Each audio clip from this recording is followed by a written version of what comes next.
Hello, I'm Pamela Ellis, a licensed financial educator and your host for the upcoming seminar workshop, Finances, Mental Health, Estate Planning. Do you know someone who has finance relationship issues? Do you know someone who has benefited from mental health counseling?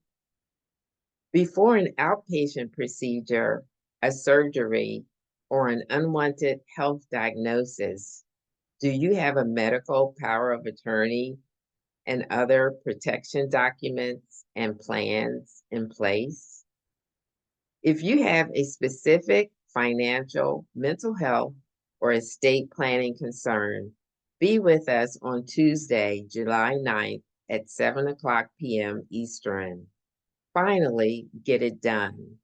My colleagues, Leanne Hawkins, Karmen Booker, and I have prepared a step-by-step summary of the goal achievement process as it relates to finances, mental health, and estate planning. We want to hear from you. We will answer your questions and help you to finally get it done. Register, don't miss out.